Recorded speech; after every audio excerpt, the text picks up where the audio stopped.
I met Ethan on a Thursday. That matters for some reason, though it shouldn't. It was raining, and he offered me his umbrella, even though we were both already soaked through. We were in line at a coffee truck outside the hospital where I worked. He told me later that he had been watching me for weeks, not in a creepy way, he said, but because I always ordered the same thing, oat milk latte, extra cinnamon. He said I looked like someone who wanted to believe in something. I was 29, married for 3 years, and in that vague fog where everything feels like it's supposed to be fine. My husband, Mark, was a good man, solid, predictable. He built spreadsheets for fun. He kissed me every morning on his way to work and texted me grocery lists. We had a 2-bedroom apartment with a balcony full of dying plants and an ongoing argument about whether to get a dog. We were normal.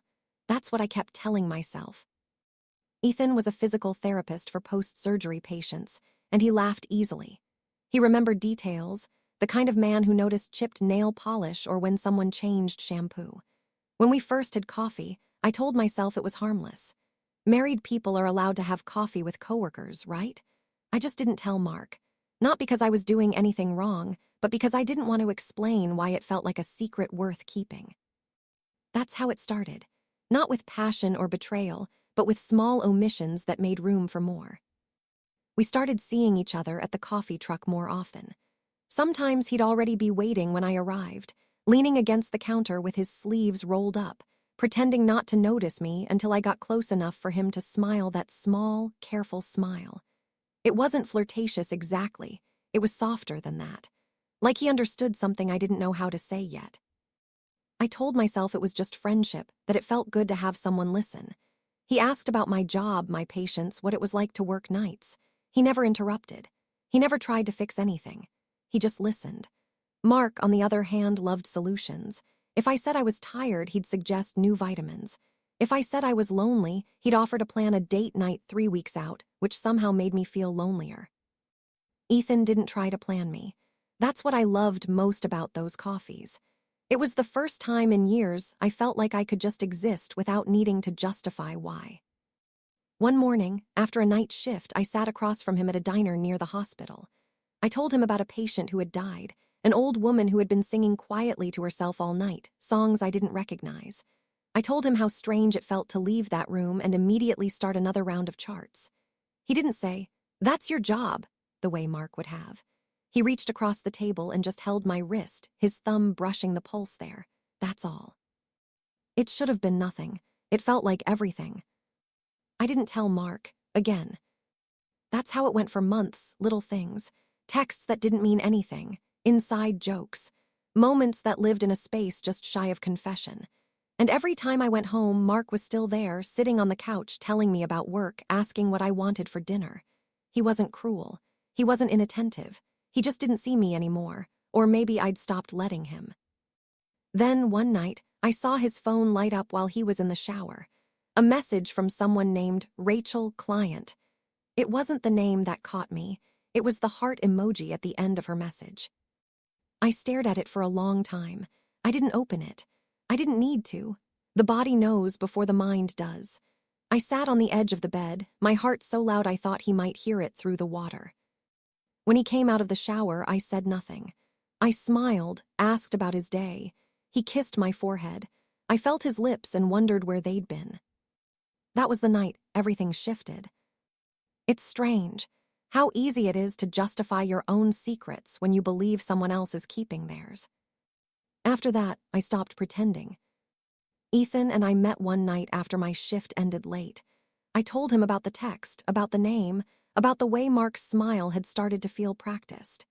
Ethan didn't say anything at first. He just looked at me like he was deciding whether to be kind or honest. Then he said, "You don't have to keep punishing yourself by staying where you're unseen." It was reckless, the way we touched that night. Not desperate, exactly, more like we'd been holding our breath for months and finally exhaled. It wasn't cinematic or graceful. It was clumsy and real and terrifyingly tender. The next morning, I felt sick. Not regretful, just sick at how easily I had crossed the line, like it had been waiting for me all along. When I got home, Mark was already at the kitchen table, phone in hand. His eyes were steady, too steady. He asked, "Who's Ethan?" The world went quiet. I think I said something like, "A friend." He didn't yell. He didn't throw anything.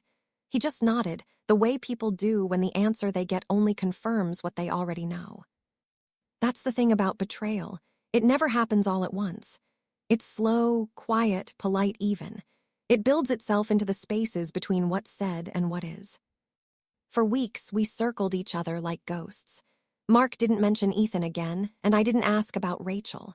But something had broken open, and we both knew it. We were no longer a marriage. We were two people performing the memory of one. And Ethan, he started pulling away too. He said it wasn't because of guilt, but because he didn't want to be the reason I left my husband. "I don't want to ruin your life," he said, as if it wasn't already in ruins. I told him I didn't need saving, but he'd already started to disappear. I was left standing in the wreckage. 2 men, 2 stories, neither of which wanted to claim me.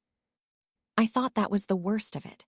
I didn't know yet that heartbreak can come in layers, that sometimes losing what was never fully yours hurts worse than losing what was supposed to be. So when Ethan stopped answering my texts, I tried to pretend it didn't matter. I told myself that this was what I deserved, that I had made this bed, and now I had to lie in it alone. But the silence was unbearable. It wasn't just him disappearing. It was the feeling that I'd built my entire world on half-truths and moments that dissolved as soon as the sun came up. Mark and I still lived together. We talked in short, shallow sentences. "Did you feed the dog? I'll be late tonight. Don't forget your appointment." We were polite strangers with shared bills. I could tell he was trying in the way he folded my laundry or made coffee in the morning the way I liked it, even though I rarely drank it anymore. But his effort only made me feel worse, like I was being forgiven for something unforgivable. One night, he came home early. I was on the couch, scrolling through my phone, rereading old messages from Ethan that I should have deleted months ago. Mark stood in the doorway for a long time before speaking. "Can I ask you something?" His voice was quiet, fragile. "Yeah," I said. "Did you love him?" It was such a simple question, but it landed like a knife. I could have lied. I could have said no. But after everything, the months of deceit, the pretending, the shame, I couldn't keep doing it. "I don't know," I said, my voice barely above a whisper. "I think I loved who I thought he was." Mark nodded, staring at the floor. "And me." The words hung between us. I didn't answer. Not because I didn't love him, but because the love I felt for him was tired, the kind that had been stretched too thin over too many disappointments. He sat down across from me. "I'm not angry anymore," he said finally. "I was, but now I think I just feel sad, because I kept waiting for us to get back to something that doesn't exist anymore." That was the moment I realized it was over. Not in a dramatic, screaming way, just a quiet, exhausted understanding. We had loved each other once, fiercely, but the version of us that existed now was built from fear and habit. We agreed to separate. No big fight, no throwing things. He moved into a friend's place 2 weeks later. I helped him pack.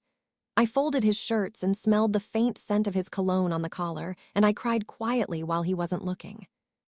The day he left, the apartment felt too big. Every sound echoed. I sat on the floor in the kitchen and just let the silence swallow me. Days blurred, work, sleep, silence, repeat. I stopped texting Ethan. I told myself if he wanted to talk, he would. But he didn't. I saw him once, months later, in a grocery store. He was in another aisle, laughing with a woman I didn't recognize. Our eyes met for half a second, just long enough for my chest to ache, and then he looked away. That was it. No closure, no apology, just absence. And maybe that's what love sometimes is. Not a clean break, but a slow unraveling that leaves you questioning every choice you've made. For a while, I hated both of them. Mark for not fighting harder, Ethan for disappearing. But eventually, I realized that what I really hated was myself, for being so desperate to be seen that I'd lost sight of who I was. I started therapy. My therapist asked me once, "When was the last time you felt like yourself?" It took me a long time to answer. I said, "Before I started trying to be someone else's version of enough." Healing wasn't pretty. It was messy and slow. There were nights I missed Mark so much I almost called him, and mornings I woke up wishing Ethan had stayed. But over time, the ache became softer. Not gone, just bearable.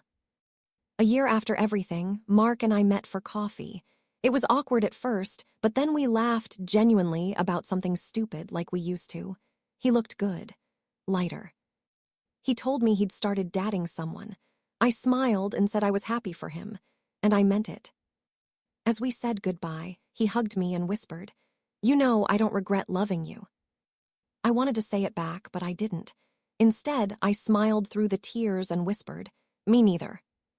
After he left, I sat in my car for a long time, watching people pass by, thinking about how love doesn't always end with a villain or a hero.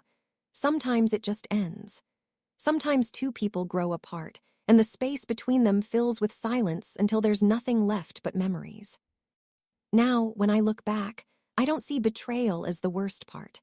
The worst part was forgetting myself somewhere in the middle of trying to hold everything together. But I found her again, slowly, painfully, honestly. And maybe that's the point. That's the story no one tells you about infidelity, that it's not just about who you lose, but who you become when there's no one left to love you but yourself. So, yes, I found her again, but it wasn't like flipping a switch. It was slow, like light creeping back into a room that had been dark for too long. It came in moments. The first morning I woke up and realized I didn't immediately think about either of them. The first time I went grocery shopping without feeling like every aisle reminded me of something they liked. The first time I looked in the mirror and didn't feel like I was staring at a stranger who had wrecked her own life. I started running, not to chase anything or escape, just to move. I'd plug in my headphones, lace up my shoes, and run until my lungs burned. Sometimes I cried while running, and it didn't even feel weird, like my body was just letting go of everything my mind still clung to. My therapist called it reclaiming my space. She said that after you lose yourself in a relationship, or two, in my case, you have to rebuild your identity from the ground up. I didn't realize how much of me had been built around someone else's needs, how I'd shaped myself into whatever version I thought would be loved the most. One day, a friend asked me if I'd ever considered dating again. I laughed, genuinely. I told her I wasn't sure I even knew how to date without breaking something. But that night, I thought about it. About the idea of opening myself up again, risking everything. And for the first time, the thought didn't make me panic. It just made me curious. Months passed. I didn't jump back into love. I didn't download dating apps. I started painting again, something I hadn't done since college. I forgot how much I loved the quiet of it, the smell of acrylics, the way colors blended without needing to make sense. It became my therapy. I painted women with tired eyes and half smiles, hands reaching out and pulling back at the same time. I think I was painting myself. Then one afternoon, while I was at a coffee shop sketching, a man asked if he could share my table. He looked ordinary, kind eyes, a book tucked under his arm, the kind of gentle smile that doesn't demand attention. We talked. About books, travel, music, nothing deep, nothing forced. When he left, he didn't ask for my number. He just said, "I hope I see you here again." And weirdly, that felt good. No rush, no tension, just possibility. I saw him again a week later, and again after that. His name was Daniel. He was quiet in the way that makes you want to lean in. We talked for hours, sometimes about nothing at all, sometimes about things that hurt. I didn't tell him everything, not about Mark, not about Ethan, not yet. But he didn't ask, and I didn't feel pressured to explain myself. It felt peaceful. One evening, as the cafe was closing, he said, "You seem like someone who's been through a lot, but still believes in good things." I laughed softly. "I'm trying too." "Then you're already halfway there," he said. And maybe he was right. Maybe believing in good things again was the beginning of healing. I didn't fall in love with Daniel. Not right away, maybe not even at all, at least not in the way I used to define love. But he showed me something important. That connection doesn't have to consume you to be real. That love doesn't always have to burn. Sometimes it can just be warm. A few months later, I found an old photo of Mark and me tucked inside a drawer I'd forgotten about. We were at the beach, laughing, sunburned, happy. I looked at it for a long time before setting it down. I didn't cry this time. I just whispered, "Thank you." Because even though it ended the way it did, it mattered. It was real for what it was. And Ethan, I still think about him sometimes. Not in a longing way, but in that quiet, detached way you think about a dream that once felt vivid but fades every time you try to remember it. He taught me passion, danger, and the cost of ignoring your own boundaries. I don't hate him anymore. Maybe I never really did. I think that's the strange thing about love and betrayal. You spend so long trying to define who was right, who was wrong, when sometimes everyone just did what they thought they needed to survive.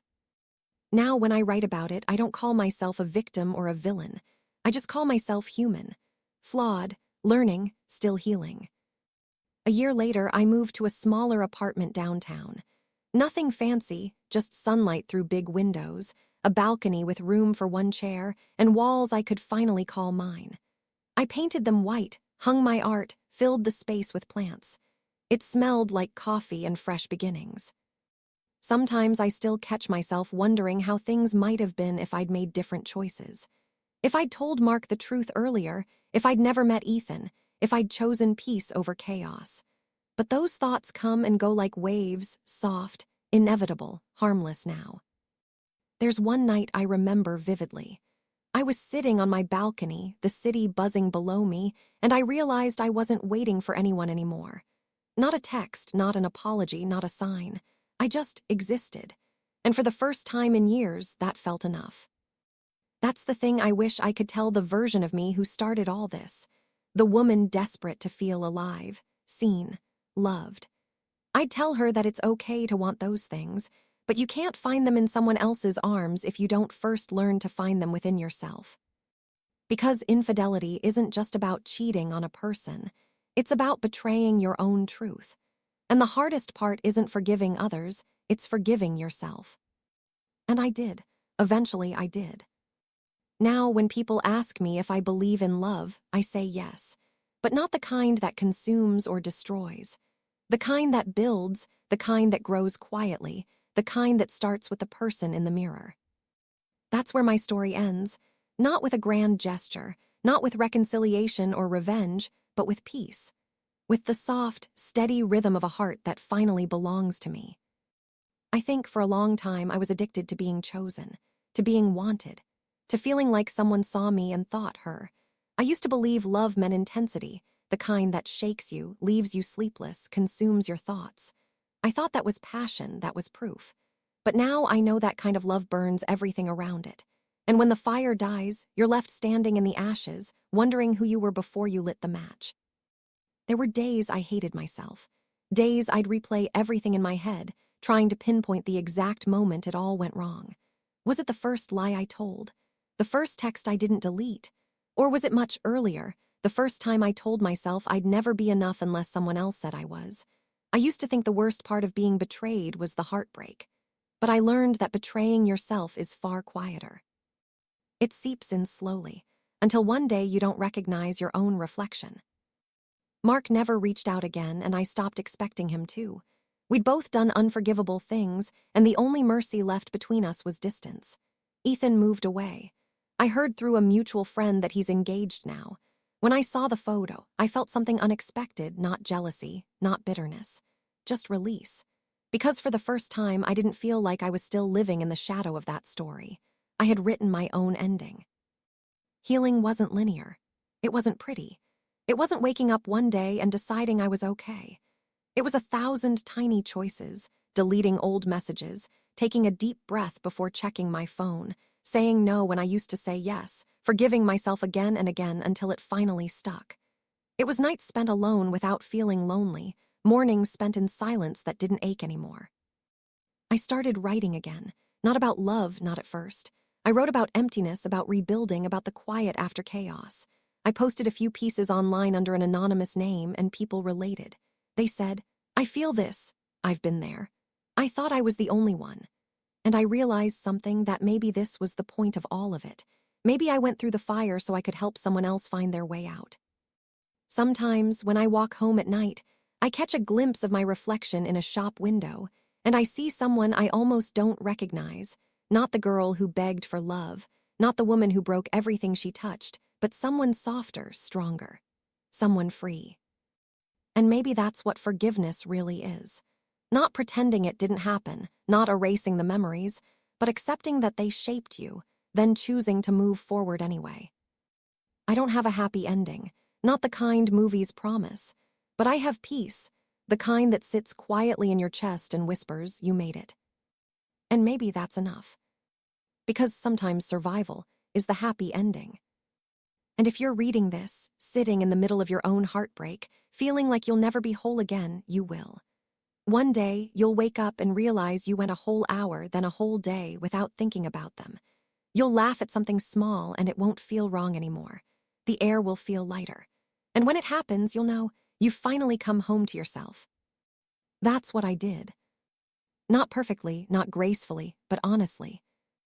And that's how I know I'm going to be okay.